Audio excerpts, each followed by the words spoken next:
What's going on, everybody? Welcome to XP Earned episode number, I guess, 1? Is this XP Earned 2.0? XP Earned I like 2 that. Electric Boogaloo? We'll figure that part out later. I am your host, as always, Shane Craig, and joining me is the lovely Jessi Bryce. I got a good one. XP earned. Search for the blood orchid. We're gonna find that damn blood orchid before the end of this series. We'll find that blood orchid for you. Okay, that was my good one. Okay, great. So, as some of you, hopefully a lot of you may remember, we used to do a podcast before doing these YouTube videos. Well, lately, we've just been doing YouTube videos instead of doing like a proper episodic type thing. Well, we've had more success with YouTube videos than I think we anticipated. I didn't expect it more at all. people have been watching some of the videos than I thought, like thousands of people. So we decided, let's capitalize on that and kind of rehash something we were good at doing before and bring you a show like our old podcast, but one that can sort of take advantage of the visual medium, I think would be the word I was trying to say instead of media, because media, that doesn't really make any sense. So basically what this show is going to be is it's going to be your internet meme-filled, nerdy talk show, essentially. Video games, movies, TV shows, science, just news, anything. Whatever the hell we want to talk about, with kind of a more gaming bent, because that's kind of like one of our bigger passions. And so, yeah, that's going to be this. I don't know how often we're going to do the show. This is our pilot episode, so to speak. So if you like the show, make sure to give us a thumbs up and let us know that you like it, and we'll try and figure out how frequently we can do the show.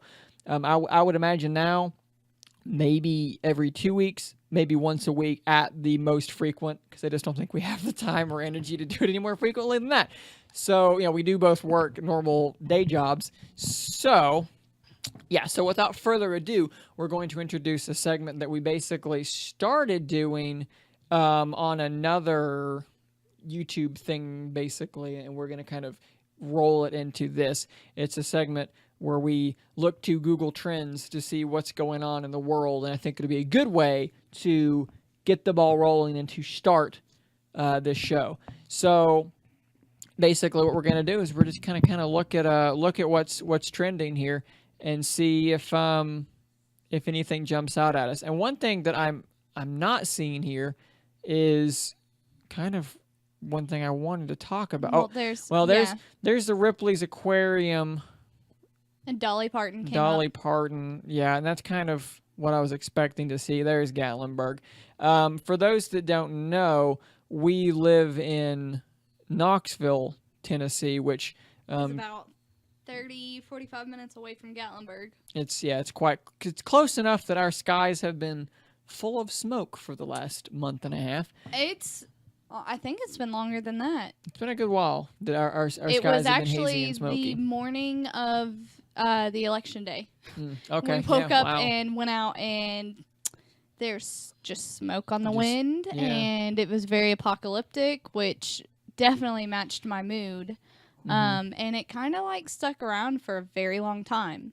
It's still kind of here, obviously. At the time, it was 11 different wildfires just in the Smoky Mountains or surrounding area. And now it's apparently burning down Gatlinburg. Yeah, for those that don't know, it rained today, which is great because it had rained. It had rained one day a couple weeks ago. It drizzled. But it was nothing. It was nothing to help, and it's been actually really windy, which made everything so much worse. We had no significant rainfall in East Tennessee since July, which is very unusual. Which is really, really weird. Our falls are usually really less of the crispy, dry leaves and more of they're mushy because it rained so much in the fall and winter usually, and it's been just so different this year. Yeah. So the result. They suspect potentially arson in some cases, but which I really think is just people who are being told not to have an open fire and they're just doing it anyways. Yeah. So I mean, we don't want to be too much of a downer because it is super depressing, but we do just kind of want to touch on the fact it definitely needs to be talked about. One of the biggest if I'm not mistaken, it might be the biggest tourist spot in the the United States. Like the eastern. Is it really in the United States? It's the Smoky Mountains are the most visited national park in the U.S. more than Yosemite. And Gatlinburg is just Gatlinburg is the gateway to the Smokies, essentially. The capital of the Smokies. It's a big deal. It's like I mean, a lot of people heard of Dollywood. That's where that is. It's like our Disney World. This is Gatlinburg is a big deal for us, and it's burning down. And like the mainstream media hasn't really touched on it as much as I would have thought that they would have. Like it's kind of a big deal. Like politics and everything, which is important. Like, but while that's happening, like not only are we like not talking about Gatlinburg, but you're still hearing about stuff that happened, like election, and like I get that that's important, but the more coverage you get, the more people will be likely to donate or help out with like I think it's the Red Cross. Like they're taking donations. A lot of our radio stations are doing drives. Like they're the only people talking about it. Yeah, only local. So yeah, we don't want to obviously linger on that too long, but we do want to kind of take the opportunity to kind of point out that it's happening and that there are ways for people to help. And then it's real super sad. It is just really super sad. Depressing. We have beautiful mountains, and a bunch of them just got burned. We're not even talking about like not just the beautiful trees and the animals inside, but a lot of families are losing they've everything. been evacuated, they've lost their homes. And then we had tornadoes last night. Tornadoes like, what the hell? too. Like on top of that, like it's the end times. It's the end of the world, evidently. I don't know. The end of the world. So let's not linger on this any longer. I think let's move on to talking about No Man's Sky. The topic that everyone, of course, loves talking about. That game that came out that everybody fucking hated and all that good stuff. So I was looking at the Steam charts the other day for No Man's Sky to kind of look at what kind of traffic it was seeing basically. And if you kind of look at it here, you'll see that before this last update came out, they were having 195 concurrent players. Like, holy crap. All-time peak, 212,000. 195 people were playing it one day. That's pretty sad. That's nuts. Update comes out, it jumped up to 8,000. Ooh, like that's So basically what we're talking about compared to here, 195, like that's I mean spike. A huge increase, but it's still quite terrible. So basically they've released an update that added, from what I could tell, Minecraft style. Well, Minecraft, Fallout 4, base building. Yeah. That was a game that I was like super excited about, and as time went on, I was like, well, maybe it would be a huge waste of money for me, because I would probably go to like 2 or 3 different planets and just be like, well, I guess that was cool, but I have a job and other games that I want to play. So yeah, it's kind of sad. I mean, the amount of work that had to go into it and like the amount of hype that it had, it just seems very disappointing. It is sort of. I don't want to rag on it because I think what they did was really, really cool. I love the idea of it, but like it didn't meet the expectations that people had. That's interesting that you say that, because there's also an article I kind of wanted to touch on where basically in the UK, ASA was basically looking into whether or not the launch trailers and the details given on Steam were illegal, because it would have been false advertising. Okay. Because and, like, the in trailers, what ways? Like what? Well, saying, for instance, that your game is going to have features and showing features and trailers that when the game comes out are nowhere to be found. Did they do that? Yeah.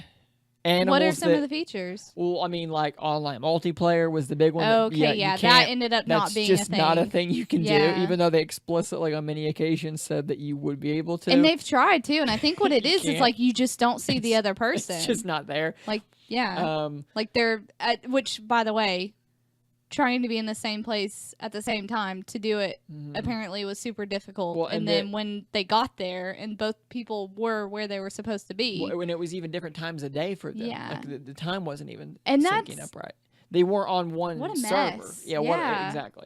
So they did decide that it wasn't actually illegal, that they were within the scope reasonable scope of Yeah. trying to present your game in the best possible light, and that they didn't break any potential laws. They were found, not guilty, so to speak, in the investigation.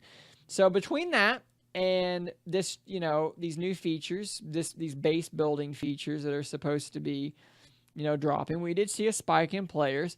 I still am intrigued by the game, and I would like to at some point, maybe try it once it becomes, the game that we were shown. It's super pretty. Oh, it's gorgeous, and it's real. The objects, I think the lighting is really, really pretty. I like the retro filter. I really dig that. I am not wild about the weird textures on the ground. I know we had watched like a video on how they were doing it, but like... Yeah, it's the way that the game looks is sort of less a feature and more just a product of the way that the game is rendered. Yeah. But a good way to describe No Man's Sky would be, it's a mile long and an inch deep. I think, and see, that's like the opposite of what I want. Yeah. Like, you could give me a really, really short, small space with a lot to do in it. Game that's super deep, like The Last of Us, or plenty of other games, and I would still be kind of happy. Or even a smaller sandbox, just with more things to do, is infinitely better than what they've given us. So I guess kind of my question here is, what do you think the path forward for No Man's Sky is? Can they, for Hello Games, can they recover? Can they ever? Will that game ever get back? No, I think that everybody has the potential. I think that they have the potential because they had so much hype around it, and because it's so different. Because it's, and I think that the guys who worked on it, we were watching, who was it, Colin and Greg? Like earlier, they had like made a comment about how they felt like the developers kind of shied away and were just kind of being cowardly by not talking about basically fans' reactions or the audience reaction. I don't think that these are bad dudes who were like trying to pull one over on us. I think that they probably just weren't prepared for this kind of reaction because they're probably so enamored with this project. Yeah, you put a lot of heart and soul into something, and then people are like, that's crap. I mean, my reaction would be probably the same. I think that they got way in over their head. You know what? I do think that there are a lot of us that were definitely way too hard on them, and I think that we need to basically be better as a community and give more constructive criticism instead of just being like, this game sucks and it's trash and I'll never buy anything of yours again. This is the game that they made before No Man's Sky. Okay, so Joe Danger. This is Joe Danger. Yeah. So the guys that made this then tried to make a game that was an infinite universe of possibilities, and we were all like, what? It wasn't what we thought. It didn't live up to expectations. But they still did something that's crazy. They did. But I think that, and look, Hello Games and Sony are both heavily complicit in this problem. That it was hyped too much. Expectations were too high. At some point, Sean Murray from No Man's Sky, is that his name? That sounds right. That felt right. Sounds right. Should have came out and said, hey, a lot of these features we've shown you, we're working on it. We intend to have them in the game, but they may not be there at launch. Let's understand that this is a huge undertaking for a small team, and we're trying, but it may not be perfect at launch. I think people would have been more understanding instead of going and full radio silent, then releasing the game and everyone playing it and being like, what the hell? Yeah, they should have all had the things you talked about. And I don't know if they have or not, but what I would have done is I would have released, I mean, obviously there was a beta, right? Well, there wasn't a beta. There wasn't a beta, but there were some copies that got sold early, and then there was a huge day one patch. Yeah, because it was a completely different game. Because there were people trying to review the copy that they got, and they were like, hey, don't do that because that's not the actual game anymore. Yeah. So for me, I would want to do a lot of focus groups. I'd want to do some demos, anything like that, because the kind of hype that it had, We've seen a small spike with the Foundations patch. Can they patch in the features that they promised us? And if they do, will people come back to this game? That's the question I have. I think that the people who are going to be into this game are people who are like when you endless Minecraft users. When you look at when you look at 79,000 reviews and the overall is mostly negative on Steam. Ooh. I mean, you have an absolute, you have 56,000 negative reviews and 24,000 positive reviews. The vast majority of these reviews are not good. And you could always say, well, hey, but I don't think it's the vocal minority. I don't think it's necessarily on them. If they do their job and they put the features in that people want, then it is our job to have a very fair review. Yeah, but will that happen? And I don't know. I don't know. It could happen. I think there are enough people who really want this game to be fun and enjoyable. I want it to be good because I thought it was a cool idea, and I want to play it when it's good, but I don't want to play it when it's bad. And I think people who spent a lot of money on it probably want to get their money's worth. And I think that we've seen with Destiny and what's that other Ubisoft game? It's like Destiny, but third person. Oh no, what's it called?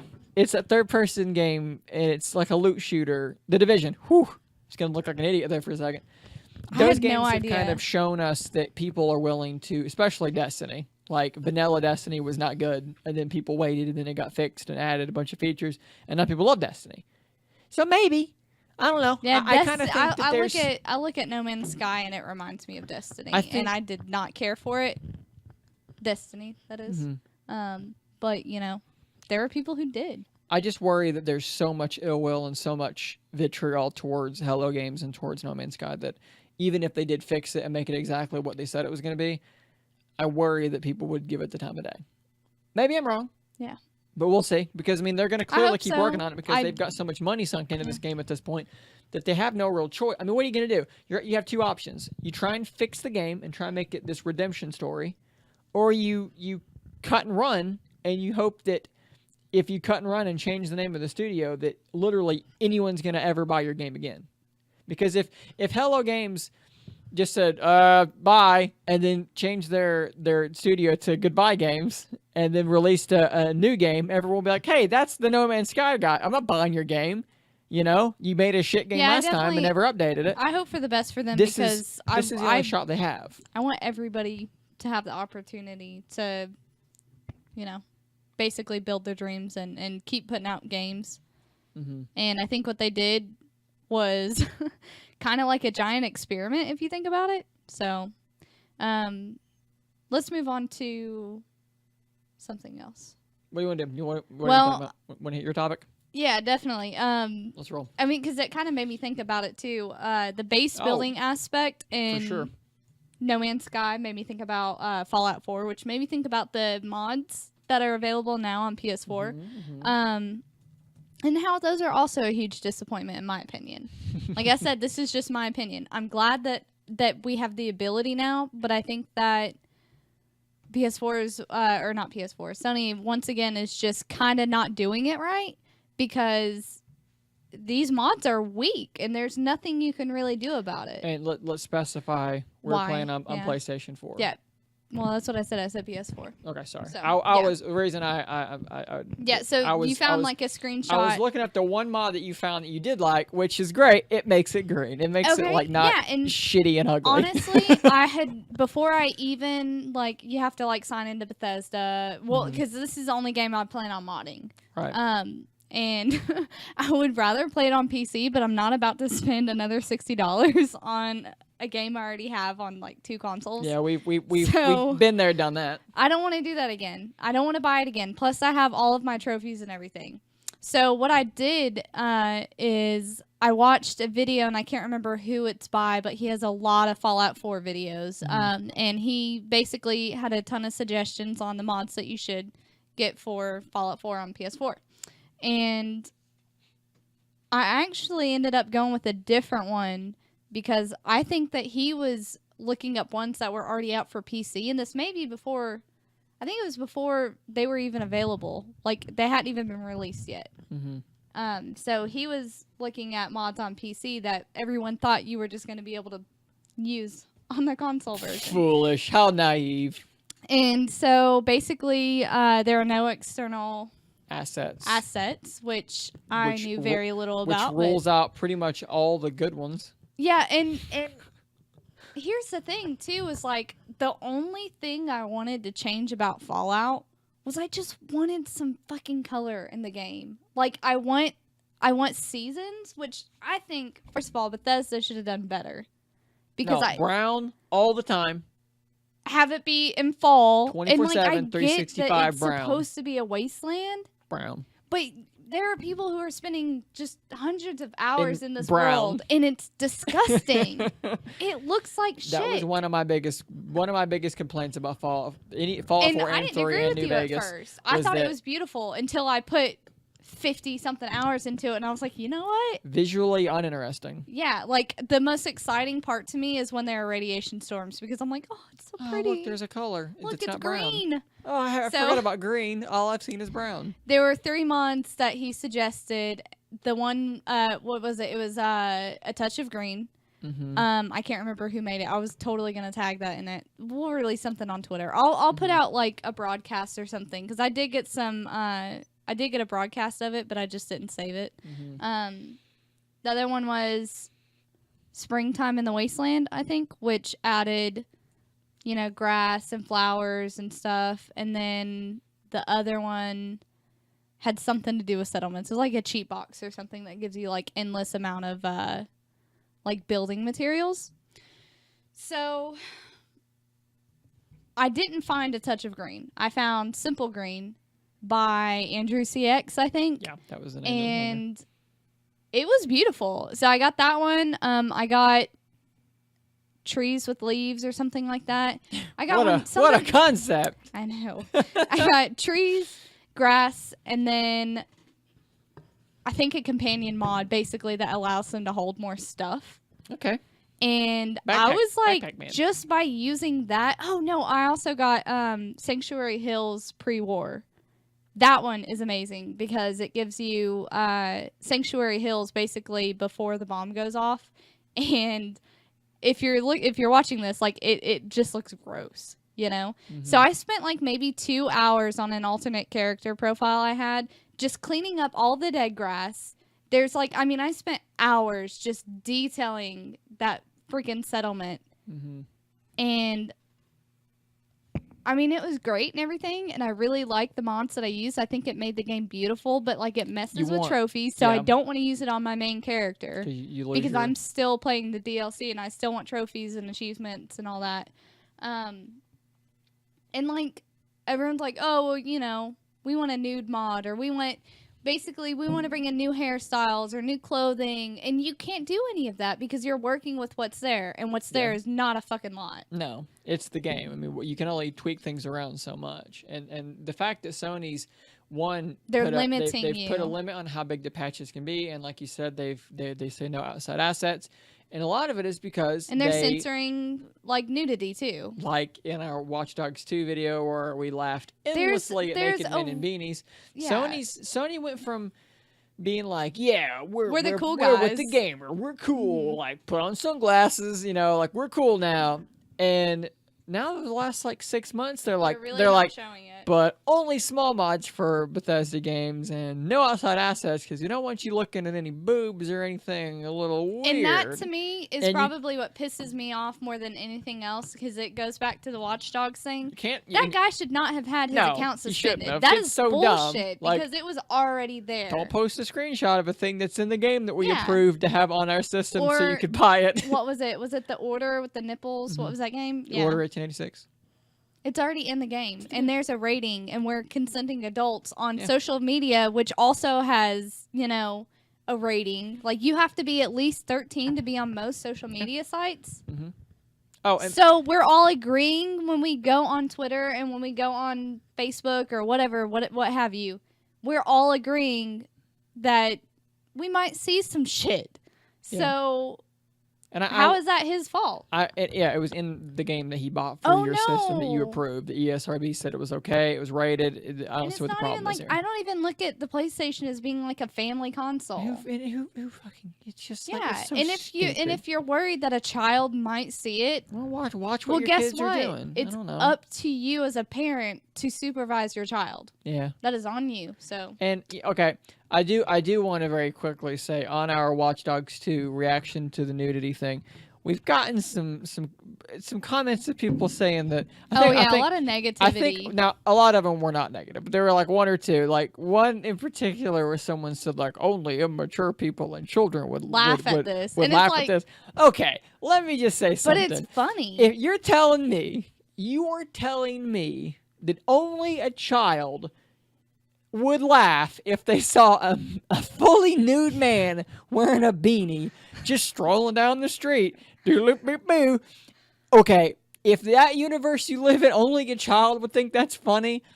Lighten up. Enjoy your laughless, just desolate, sad universe. I will continue laughing at things that I think are funny. I don't think that it's that I'm not. In no point in that video did we say that Watch Dogs screwed up. We were. This was early speculation because this. I was more shocked than happened. Laughing. I think you laughed a little bit more, but I was like kind of shocked because there was like a fully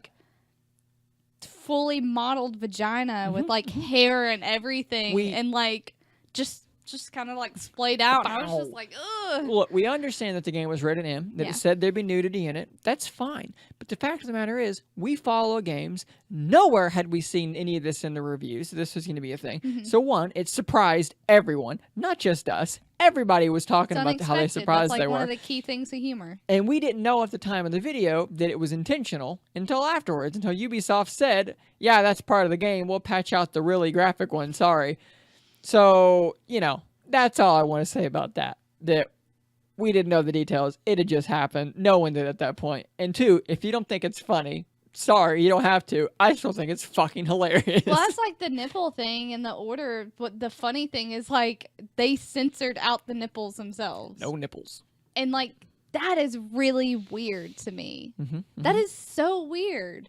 But, also funny, so. I don't know if this is of any interest at all, but let's end the show with, let's see what free games they're doing on PlayStation Plus this month, because I honestly don't know what they're going to be. I hope they're good. I will make a prediction that they're going to be garbage. So, Invisible Ink. This looks like some kind of building Bastion again. So that looks like something I'm probably not going to play. It looks like he's moving something. Yeah.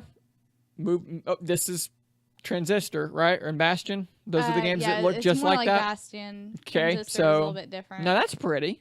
Now this looks like something I might play if it has co-op. It looks like I like the art style a lot. This is pretty cool. I mean, maybe. Definitely something we'll try. It's really, really pretty. I'm not seeing anybody else, so it looks like just. Yeah, it doesn't look like cooperative. Although that kind of game, when I see that, I think cooperative, but maybe not. So looks like another month of not giving a shit about what they're giving us. Are they even saying like anything for PS3 anymore? Are they it's just there. They just don't mention it. Yeah, they're there. I gotta say, like, this year has been super disappointing. It's been bad. Just 2016 in general. Gaming, movies. Yeah, it's been very bad. The whole year has just not been a good. Well, I mean, there have been some good movies and some good games, but I mean, when we did get married. Yeah, that's true. That did happen. So I guess. But everything else. Whenever that's true. We'll say 2016 was the year we got married, and also the year that all the bad things happened. Yeah. I definitely want some better games, and it's just like, come on, they used to give us such good games. Yeah, Rocket League. Remember when they gave us Rocket League? They're gone home. That was crazy. Like, everybody's gone to the rapture, which no one else understands how amazing that game is, but I don't know. So I think that brings us to the end of the show. I kind of want to keep it in the 30-minute range, which we nailed. And we didn't even really think about it. We just kind of said, let's talk about these things here, and that'll probably be about 30 minutes. And if I look at the timer, they're 28, 50, 57. We still got it. A minute of silence or two? We'll just stare at the camera for a while. I'll do some side gags with the microphone. What if I talk like over here? Is that funny? Not really. So yeah, sorry. I don't know what I was thinking. That's dumb. Sorry. So if you like what we're doing here, understand that we'll sort of some weeks that maybe we may talk about a movie trailer or a game trailer, just whatever's interesting to us. Hopefully there won't be any more causes for anything like a downer in the beginning of the episodes after this week. We just felt like it's close to home. Maybe one day we'll laugh about it. So I don't know. You remember one time when Gatlinburg burned to the ground? Yeah. So, not yet. Four people died, though, so probably not. Probably I don't know. People not. laugh about a lot of things. That's so. true. That's true. Tragedy plus time equals comedy. Mm-hmm. So maybe in 100 years. Woo! Probably not anytime soon, though. But yeah, if you like what we're doing here, please hit that like button. Let us know what you enjoyed. If you didn't like it, hit the thumbs down button. Tell us how we can improve. We are really, really working on audio balance. And my laptop balances the audio so that it all sounds perfect to me when I listen back, even through earbuds. So I literally was exporting it, going into another room with another computer, listening to it in there and tweaking the audio. So I really hope it's right, because otherwise I can't tell. It all sounds fine through this piece of shit. So yeah, like I said, if there's an issue, if there's something you would like us to talk about, suggestions, leave them in the comments, politely, please, and we will be more than happy to respond to you and take it to heart and see what we can do about fixing anything that you guys would like to see change. So other than that, I think we're good. I think this is a wrap on our first ever pilot episode of the audio visual version of XP Earned. I just hiccuped. She just hiccuped. Until next time, stay nerdy, my friends.